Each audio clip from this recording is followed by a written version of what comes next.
السلام علیکم، کیا حال ہیں آپ سب کے؟ امید ہے خیر خیریت سے ہوں گے۔ چلیں جی، ناول کا تھرڈ پارٹ اسٹارٹ کرتے ہیں۔ پورے 6 دن تک اس نے علی کے کہیں بھی آنے جانے پر سخت پابندی لگائے رکھی۔ اسے بستر پر لٹاتے وہ اس کی خدمتیں کرنے میں مصروف تھی، خوب اچھی طرح سے زبردستی فروٹ کھلاتی، دودھ پلاتی اور بیچارہ احتجاج کرتا رہ جاتا۔ اس موقع پر پاپا بھی طیبہ کے حمایتی بن گئے تھے اور اس کے ساتھ ساتھ خود بھی اسے کھانے پلانے اور آرام کرانے میں مصروف تھے۔ اس کے تمام کولیگز گھر پر آ کر اس کی عیادت کر کر گئے تھے۔ خود مرتضیٰ اس کی دن کے بعد دوبارہ نہیں آیا تھا۔ البتہ اس نے فون پر 1-2 مرتبہ اس کی خیریت پوچھی تھی۔ 7ویں دن کہیں جا کر علی کو بستر چھوڑنے اور آفس جانے کی اجازت ملی تو اس نے سکون کا سانس لیا۔ طیبہ نے اسے آفس جانے کی اجازت صرف ایک شرط پر دی تھی کہ وہ آفس ٹائم ختم ہونے کے بعد سیدھا گھر آئے گا اور بلا وجہ کے کاموں میں لگ کر خود کو ہرگز بھی ہلکا نہیں کرے گا۔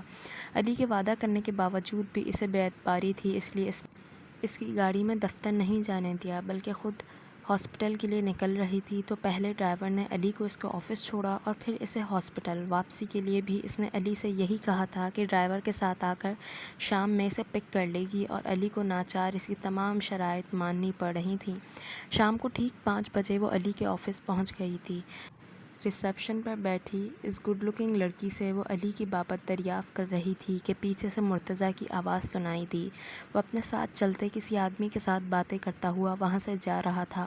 باتیں کرتے اچانک اس کی نظر اس پر پڑی تو وہ پورا رک گیا اور اس کی طرف آتا ہوا بولا، السلام علیکم۔ اس نے سلام کا جواب دیا تو وہ اس کی یہاں موجودگی پر حیرانی ظاہر کرتا ہوا بولا، آپ یہاں؟ خیریت تو ہے نا؟ جی خیریت ہے، مجھے علی سے کچھ کام تھا۔ اس نے کام کی نوعیت بتانے سے پرہیز کیا۔ علی تو خاور یزدانی صاحب کے ساتھ ان کے گھر کے لیے ٹائلز پسند کرنے گیا ہے۔ مرتضیٰ سے 2-3 قدم پیچھے کھڑے اس دوسرے بندے نے علی کی غیر موجودگی کی اطلاع دی تو اس کا موڈ بری طرح آف ہو گیا۔ اچھا، علی ان کے ساتھ کیا ہے؟ ویسے ان کا کام کتنا رہ گیا؟ مرتضیٰ کو اس کے ذکر سے ایک اور بات یاد آئی تو وہ اس کے بارے میں پوچھنے لگا۔ علی تو پریشان ہو گیا ہے، خاور صاحب کی پسند اتنی مشکل ہے، ان کے گھر کا انٹیریئر بڑا ہی مشکل ثابت ہو رہا ہے بیچارے کے لیے، اس دوسرے بندے نے ہنستے ہوئے بتایا تھا۔ طیبہ ان دونوں کی باتیں خاموشی سے سن رہی تھی۔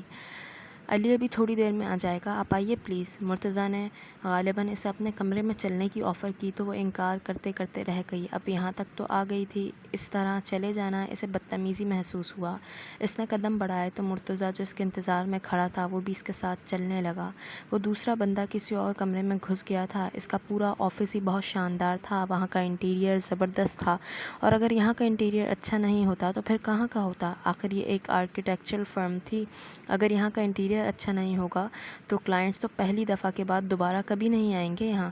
وہ وہاں کی سجاوٹ کو سراہتی اس کے ساتھ ایک کمرے میں داخل ہوئی تو وہ داد دیے بغیر نہ رہ سکی۔ کمرے میں موجود فرنیچر، انڈور پلانٹس، پردے، یہاں تک کہ ٹیبل پر رکھا کیلنڈر بھی سب کچھ اتنی مناسبت سے اور اچھی طرح رکھا ہوا تھا کہ کہے بغیر بھی پتہ چل جائے کہ یہ چیف ایگزیکٹر اور مینیجنگ ڈائریکٹر کا کمرہ ہے۔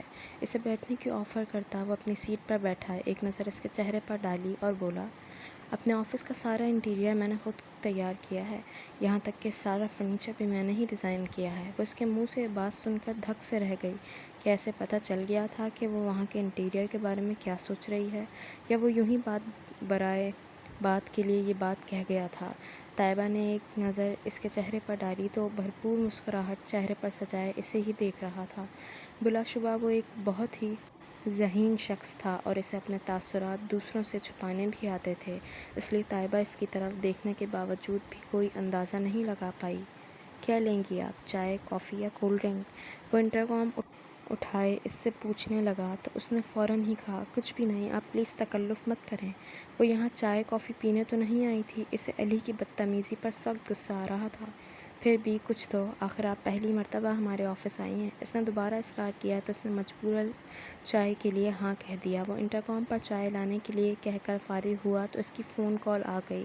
وہ فون پر شاید اپنے کسی کلائنٹ سے بات کر رہا تھا اور طیبہ اس کی میز کے پیچھے بڑی خوبصورتی سے رکھے مختلف بلڈنگز کے ماڈلز دیکھنے لگی تھی۔ مرتضیٰ نے باتیں کرتے کرتے بڑے غور سے اس لڑکی کی طرف دیکھا جو کاٹن کے سادہ سے سوٹ میں ملبوس کسی بھی غیر ضروری آرائش اور سجاوٹ کے بیٹھی تھی۔ اس کے چہرے پر میک اپ کے نام پر شاید لپسٹک ہی لگی ہوئی تھی۔ اپنی کمر تک آتے لائٹ براؤن بالوں کی سیدھی مانگ کے ساتھ چوٹی باندھے وہ آج کل کی لڑکیوں سے بہت مختلف تھی۔ اسے بننے سنورنے کا کوئی شوق نہ تھا۔ اسے کمرے میں موجود اس شاندار اور ہینڈسم بندے سے زیادہ ماڈلز قابل توجہ محسوس ہو رہے تھے۔ آنکھوں پر گولڈن فلیم کا نازک سا چشمہ لگائے وہ بڑے احتناک سے وہیں دیکھے جا رہی تھی۔ اسی وقت پیون نے چائے لا کر رکھی اور چینی ملا کر ان دونوں کے آگے کپ رکھتا واپس چلا گیا۔ مرتضیٰ نے فون بند کر کے اس سے کہا، آپ چائے لیں۔ اس نے خاموشی سے کپ اٹھایا اور چائے پینے لگی۔ آپ نے صرف MBBS کیا ہے یا کسی خاص فیلڈ میں اسپیشلائزیشن بھی کی ہے؟ مرتضیٰ کے سوال پر وہ مسکرا دی اور بولی، صرف MBBS کیا ہے۔ ویسے آپ کسی میڈیکل اسٹوڈنٹ سے پوچھیں تو اسے وہ 5 سال صدیوں کے برابر محسوس ہوتے ہیں اور ان کے لیے صرف کا لفظ بہت بڑی زیادتی ہے۔ اس کی بات کو مرتضیٰ نے بہت انجوائے کیا تھا، اس لیے ہنستے ہوئے بولا، میرا مطلب یہ نہیں تھا جو آپ سمجھیں۔ وہ بڑی فرصت سے بیٹھا اس سے بات چیت کو انجوائے کر رہا تھا۔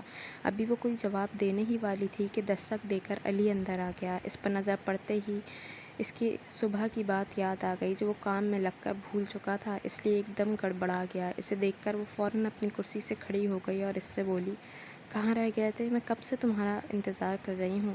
پھر اس کے جواب دینے سے پہلے کہنے لگی، میں گاڑی میں تمہارا انتظار کر رہی ہوں۔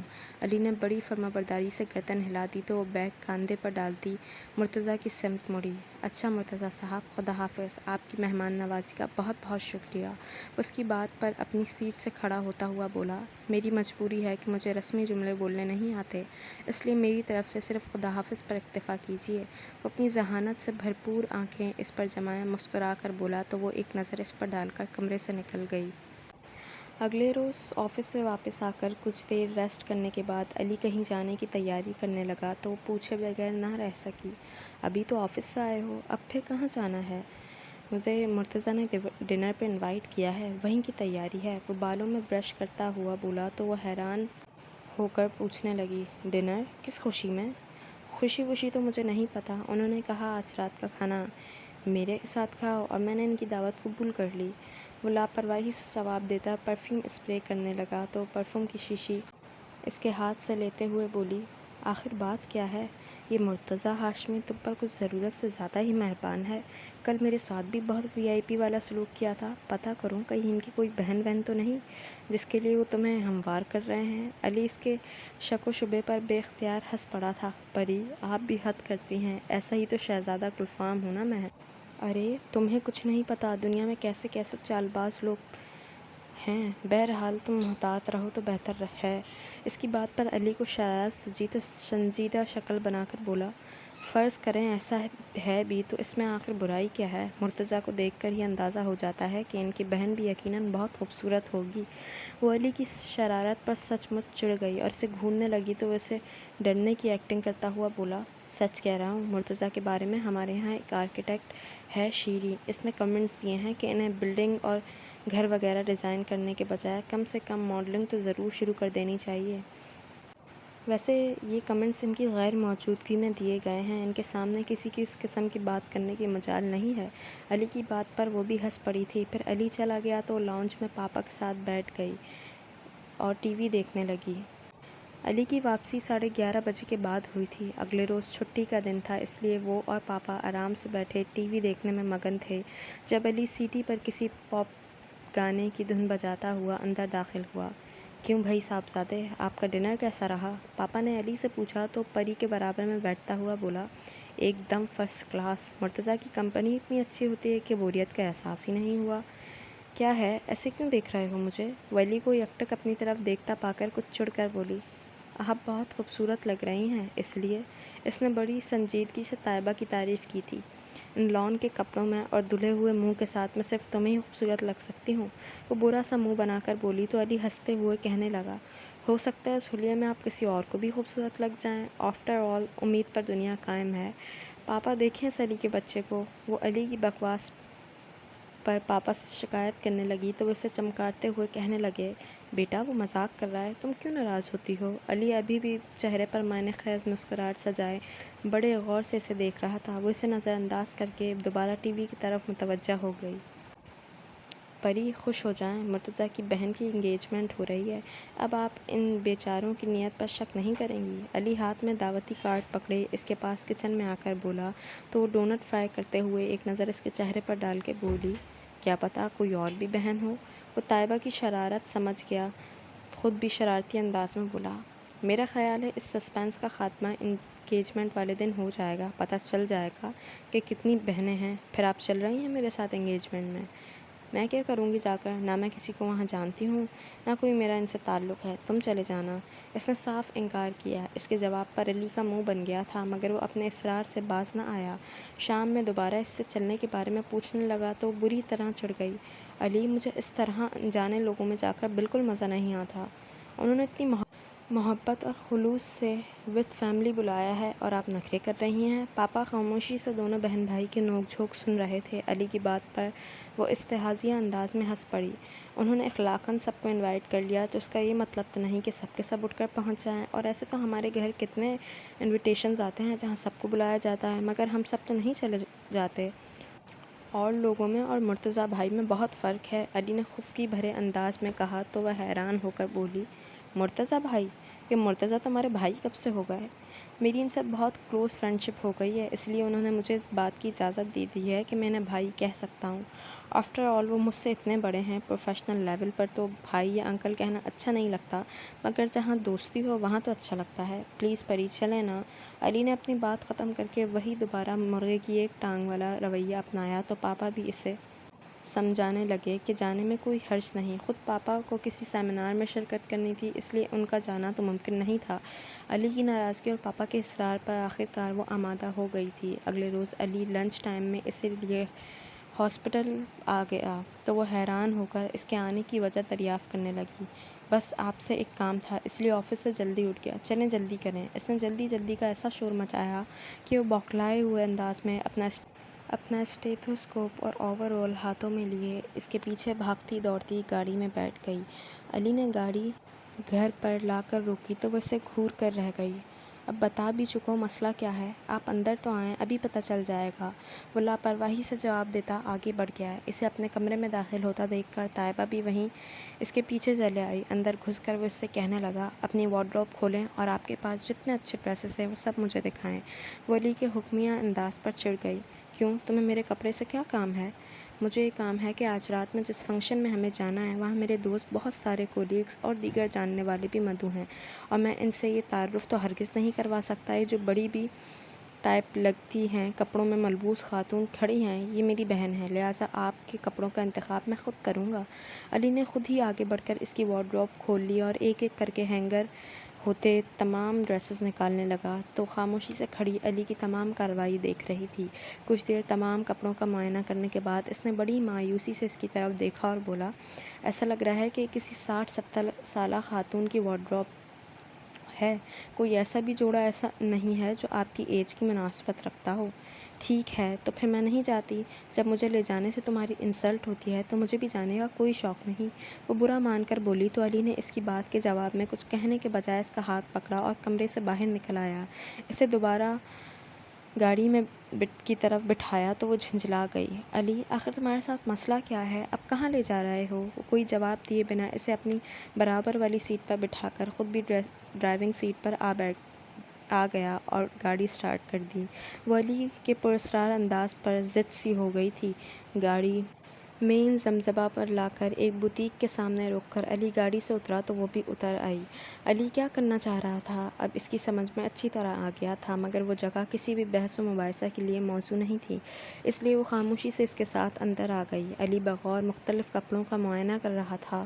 وہاں موجود سیل گرل نے اس سے اس کی پسند پوچھ کر اب خود ہی آگے بڑھ کر مختلف ڈریسز دکھانے شروع کر دیے، مگر کوئی لباس بھی علی کے معیار پر پورا نہیں اتر رہا تھا۔ وہ صرف خاموش تماشائی کی حیثیت سے علی کے ہم قدم تھی۔ آخر کار علی کو ایک جوڑا پسند آ ہی گیا، کاٹن نیٹ اور کنٹرا لائٹ پنک کلر کا سوٹ، جس کی قمیص کا اوپری حصہ بھاری کام اور نچلا حصہ نگوں سے مرزے تھا۔ پنک پلین کاٹن کی شلوار اور قمیض ہی کے مٹیریل کا دوپٹہ جس پر نگ لگے ہوئے تھے۔ علی کو اتنا بھاری جوڑا پسند کرتا دیکھ کر اس کے اوزان قطع ہو گئے۔ علی، ہمارے کسی کزن کی شادی نہیں ہے جس میں میں اتنا ہیوی ڈریس پہن کر جاؤں۔ علی نے اس کی ممنوعات پر دھیان دیے بغیر سوٹ پیک کروا لیا، پیمنٹ کی اور بوتیک سے باہر آ گیا تو اس سے بولا، کزن کی شادی میں کون سا آپ ڈھنگ سے تیار ہوتی ہیں؟ آپ کو تو شوق ہے اپنے اوپر بڑھاپا طاری کرنے کا۔ بہرحال آج آپ میری پسند کی تیاری کریں گی۔ اسے برے منہ بناتا دیکھ کر وہ ہنس پڑا اور گاڑی اسٹارٹ کر دی۔ شام تک علی اس کی منت سماجت کر کے اسے اس بات پر آمادہ کر چکا تھا کہ وہ اس کا خریدا ہوا سوٹ پہنے۔ وہ علی کا دل نہیں توڑنا چاہتی تھی، اس لیے نہ چاہتے ہوئے بھی وہ سوٹ پہن لیا۔ وہ ڈریسنگ ٹیبل کے سامنے کھڑی بال برش کر رہی تھی جب علی اس کے کمرے میں آیا۔ اسے نکسک سے تیار دیکھ کر بولی، تیار ہو گئے؟ بس 5 منٹ رکو، میں بھی تیار ہوں۔ علی نے ایک بھرپور نظر اس کے سراپر پر ڈالی اور بولا، پری، آپ کو پتہ ہے آپ کتنی حسین ہیں؟ بغیر کسی میک اپ کے صرف ان کپڑوں میں ہی آپ اتنی پیاری لگ رہی ہیں۔ وہ اس کی تعریف پر ہنس پڑی تھی، خود اسے اپنے بارے میں کوئی خوش فہمی نہیں تھی۔ علی اس کے برابر میں آ کر کھڑا ہو گیا، جب میرے کہنے سے کپڑے پہن لیے ہیں تو باقی تیاری بھی میری مرضی سے کریں۔ اب اور کیا کروں؟ وہ علی کی فرمائشوں پر عاجز آ گئی۔ صحیح سے میک اپ کریں اور آج یہ گلاسز لگانے کی بھی کوئی ضرورت نہیں ہے۔ پاپا نے جو کانٹیکٹ لینسز سجانے کے لیے نہیں دیے تھے، ان گلاسز کے پیچھے آپ کی گرے گرین آنکھوں کی خوبصورتی بالکل چھپ جاتی ہے۔ جب بقول تمہارے میں اتنی خوبصورت ہوں تو پھر تو مجھے کسی قسم کے میک اپ کی بھی ضرورت نہیں ہونی چاہیے، وہ برش رکھتے ہوئے بولی۔ علی نے ڈریسنگ ٹیبل کا تفصیلی جائزہ لے کر فاؤنڈیشن کا ایکوا اس کے ہاتھ میں پکڑایا اور بولا، آج اس خوبصورتی کو 4 چاند لگا دیں میری خاطر۔ میرا دل چاہ رہا ہے آج وہاں بس آپ ہی آپ ہوں، آپ سے زیادہ کوئی اچھا نہ لگے۔ پھر علی اس کے سر پر کھڑا ہو کر اسے میک اپ کرتا دیکھتا رہا۔ وہ میک اپ کے بارے میں اس کی اتنی معلومات پر حیران تھی۔ سچ سچ بتاؤ، آخر چکر کیا ہے؟ تمہیں میک اپ کی چیزوں کے بارے میں اتنی درست معلومات کون فراہم کرتا ہے؟ وہ اس کے مشکوک انداز پر ہنس دیا اور بولا، آخر ہم بھی تو آنکھیں رکھتے ہیں۔ صبح سے شام تک بے شمار لڑکیوں سے ملتا ہوں اور میں شرطیہ کہہ سکتا ہوں کہ ان میں سے اکثر کو اگر میں میک اپ کے بغیر دیکھوں تو چیخ اٹھوں۔ آپ تو پتہ نہیں کون سی دنیا میں رہتی ہیں۔ اس کے سوٹ کے ساتھ پہننے کے لیے جیولری بھی علی نے منتخب کی تھی۔ اپنے ہاتھوں سے اسے کانچ کی چوڑیاں پہنائی، پرفیوم اسپرے کیا۔ جب اس نے حسب عادت بالوں کی چوٹی بنانی چاہی تو علی نے ٹوک دیا، ایسے ہی اچھے لگ رہے ہیں، آج بال کھول لیں۔ علی، میں اپنے سسرال نہیں جا رہی، وہ تنگ آ گئی تھی۔ جو بھی ہے، آج آپ میری مرضی سے تیار ہوں گی۔ علی اس کے ہاتھ سے لے کر برش رکھ دیا اور اس کا ہاتھ پکڑے کمرے سے باہر نکلا۔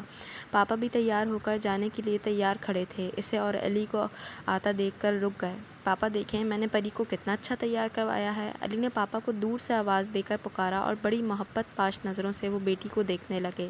اس کے قریب آنے پر انہوں نے بے اختیار آگے بڑھ کر اس کی پیشانی چومی اور نظر کی دعا پڑھ کر پھونکی۔ اس سمے انہیں اس میں حمیرہ نظر آئی تھی، وہ بالکل اپنی ماں کی طرح تھی۔ وہ اچانک کچھ افسردہ سے ہو گئے تھے، مگر بچوں کے سامنے قطعاً خود کو فرض ظاہر کر کے مسکراتے ہوئے بولے، علی، میری بیٹی کا دھیان رکھنا، کہیں دوستوں میں لگ جاؤ اور یہ بور ہوتی رہے۔ وہ پاپا کی ہدایت نامے پر ہنستے ہوئے گردن ہلا گیا تھا۔ وہ علی کے ساتھ کارلٹن ہوٹل کے ایرینا کوڈ میں داخل ہوئی تو سخت نروس ہو رہی تھی۔ اس قسم کی تیاری اس نے زندگی میں پہلی بار کی تھی۔ علی، مجھے سخت گھبراہٹ ہو رہی ہے، علی کا ہاتھ پکڑ کر وہ گھبراتے ہوئے انداز میں بولی تو وہ اس کی شکل دیکھ کر ہنس پڑا، اور مجھے بہت فخر ہو رہا ہے کہ یہ اتنی خوبصورت خاتون میری بہن ہے۔ بائی دا وے، آپ کو اتنی گھبراہٹ ہے کس بات پر؟ وہ اس کے ہاتھوں کی نمی محسوس کر کے تسلی دیتے ہوئے بولا۔ انہی باتوں کے دوران چلتے ہوئے وہ دونوں استقبالیہ تک پہنچ گئے تھے۔ مہمانوں کا استقبال کرنے کے لیے دونوں طرف قطار میں بہت سے لوگ کھڑے تھے جن میں سے وہ کسی کو بھی نہیں جانتی تھی۔ علی نے ان میں سے 2-3 لوگوں سے ہاتھ ملائے اور آگے بڑھ گیا تو وہ بھی اس کے ساتھ چلنے لگی۔ کچھ فاصلے پر راؤنڈ ٹیبل کے پاس کھڑے کسی سے باتیں کرتے مرتضیٰ کی نظر ان دونوں پر پڑی تو وہ ان صاحب سے معذرت کرتا تیزی سے ان لوگوں کے پاس آ گیا۔ پتہ نہیں کیوں اسے ایسا لگ رہا تھا جیسے اسے دیکھ کر مرتضیٰ کی آنکھوں میں ایک دم بڑی خاص سی چمک پیدا ہو گئی ہے۔ وہ علی کا شکریہ ادا کرتا، اس سے خیر خیریت دریافت کرتا اچانک اس کی طرف متوجہ ہوا، اور آپ کیسی ہیں؟ طیبہ نے اس کی طرف دیکھا تو بڑے عام سے انداز میں اس کی خیریت پوچھ رہا تھا۔ کچھ دیر پہلے آنکھوں میں ابھرنے والی چمک بھی اب نظر نہیں آ رہی تھی۔ I am fine, thank you. آؤ علی، میں تمہیں اپنی ماما سے ملواؤں۔ اس کے جواب دیتے کے ساتھ ہی مرتضیٰ نے کہا تو علی نے فوراً قدم آگے بڑھایا اور اس سے بولا، آئیں پری، مرتضیٰ بھائی کی مما سے مل کر آتے ہیں۔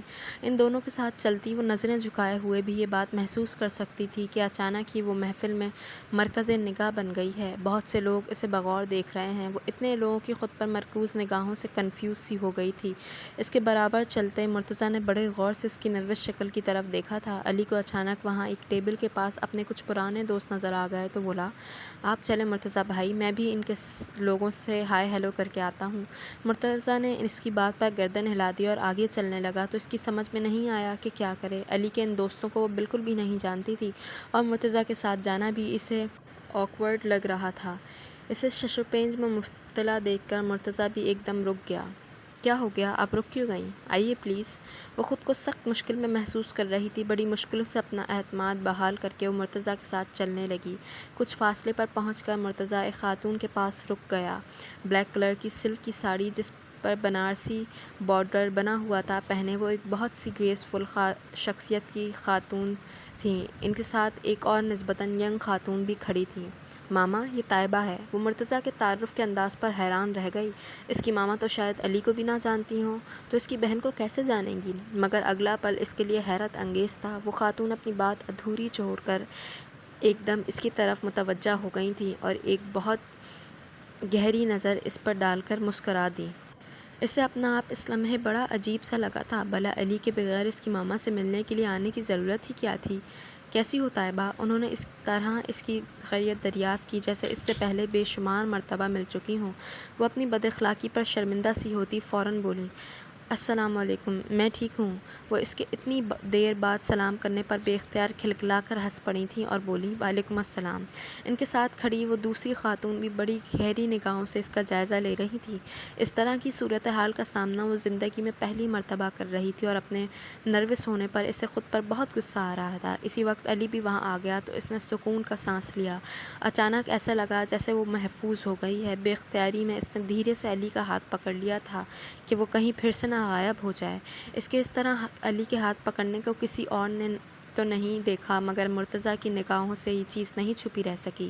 بے اختیار ایک گہری مسکراہٹ اس کے چہرے کا احاطہ کرنے لگی۔ علی نے مرتضیٰ کے تعارف کرانے پر اس کی ماما کو سلام کیا تو انہوں نے بڑی خوش دلی سے اس کے سلام کا جواب دیتے ہوئے کہا، بہت ذکر سنا تھا تمہارا مرتضیٰ سے، بلکہ ایمن بھی تمہارے بارے میں بتا رہی تھی۔ ان کی بات پر علی نے مسکراتے ہوئے کہا تھا، مجھے امید ہے وہ ذکر تعریفی ہی تھا۔ وہ اپنے باقی تمام مہمانوں کو فراموش کیے ان دونوں کی طرف مکمل طور پر متوجہ تھیں۔ طیبہ کو ان کی خود پر تھوڑی تھوڑی دیر بعد پڑنے والی گہری نگاہوں سے بہت الجھن ہو رہی تھی۔ اور بیٹا، آپ کیا کرتی ہیں؟ انہوں نے طیبہ سے پوچھا تو اس نے ان کی طرف دیکھتے ہوئے دھیرے سے کہا، میں نے میڈیسن پڑھی ہے اور اپنے پاپا ہی کے ہاسپٹل میں کام کرتی ہوں۔ وہ اپنے اعتماد کسی حد تک بحال کرنے میں کامیاب ہو چکی تھی، اس لیے بڑے سکون سے جواب دیا۔ اس کے جواب پر انہوں نے ایک ستائشی نگاہ اس کے سراپے پر ڈالی۔ مرتضیٰ کی ماما سے فارغ ہو کر علی اسے اپنے کولیگ سے ملوانے لے آیا۔ خود مرتضیٰ ان دونوں کو چھوڑ کر اپنے دیگر مہمانوں کی طرف متوجہ ہو گیا۔ علی کے کولیگز کے ساتھ وہ دونوں بھی اسی ٹیبل پر بیٹھ گئے اور باتیں ہونے لگیں۔ ان میں ایک دو خواتین بھی تھیں، اس لیے وہ بور نہیں ہو رہی تھی۔ تھوڑی دیر کے بعد مرتضیٰ کی ماما اپنے ساتھ دو لڑکیوں کے لیے اس کے پاس آ گئیں اور اس سے بولی، بھئی طیبہ، ان دونوں سے ملو، یہ ہے میری بڑی بیٹی صبا اور یہ ہے اس سے چھوٹی شفا۔ اور وہ اپنی کرسی پر سے کھڑی ہو کر ان دونوں سے ہاتھ ملانے لگی۔ ان دونوں کی ڈریسنگ کا سٹائل ہی بتا رہا تھا کہ وہ شادی شدہ ہیں۔ اس سے ملتے وقت ان دونوں ہی نے بڑی گرم جوشی اور ایکسائٹمنٹ کا مظاہرہ کیا۔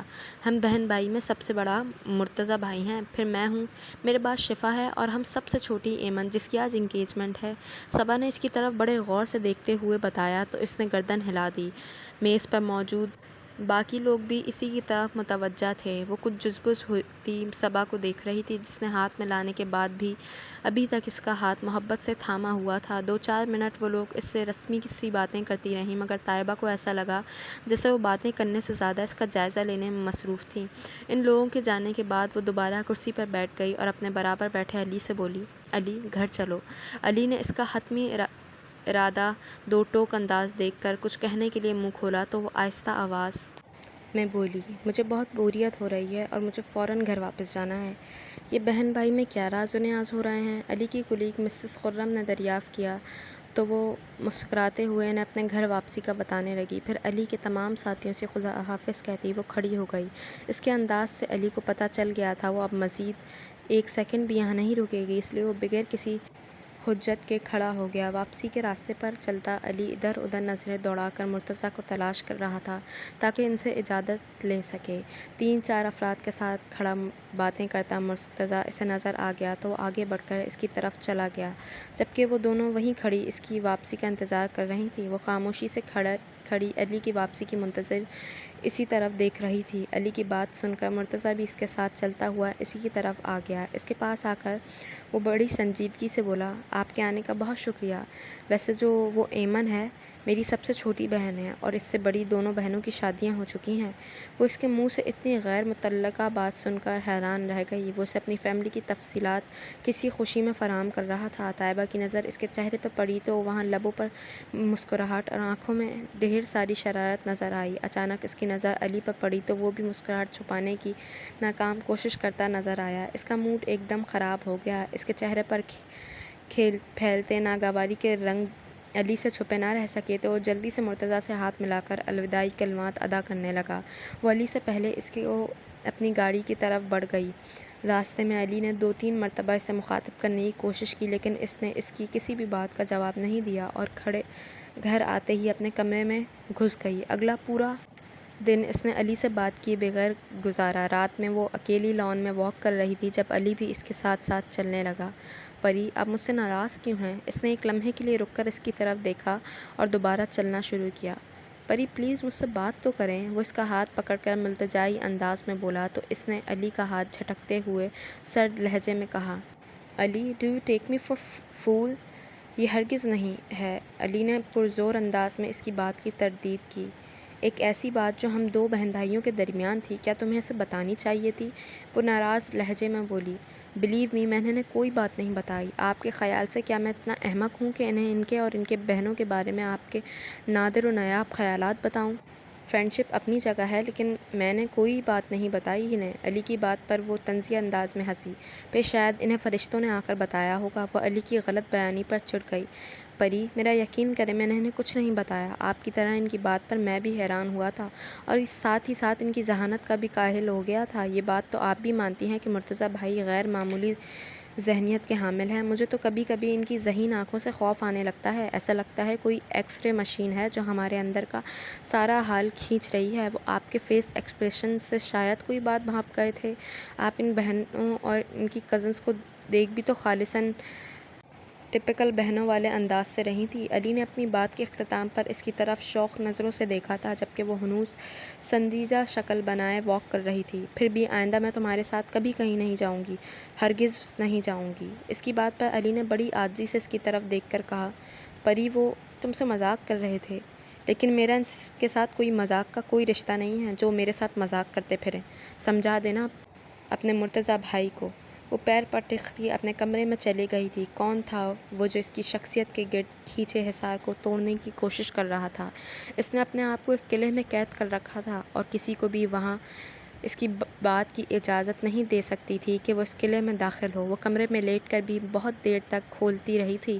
اگلے روز اس نے علی کے ساتھ اپنا رویہ نارمل کر لیا تھا۔ وہ علی کو یہ نہیں بتا سکتی تھی کہ اسے اصل غصہ اس کی ماما اور بہنوں کے ملنے کے انداز پر آیا تھا۔ وہ نا سمجھ بچی نہیں تھی جو ان کے انداز پر کچھ سمجھ نہ پاتی۔ چلیں جی آج کے لیے اتنا ہی، باقی کے ناول کے لیے تھوڑا سا انتظار کیجیے گا۔ تب تک کے لیے اپنا بہت خیال رکھیے گا۔ اللہ حافظ۔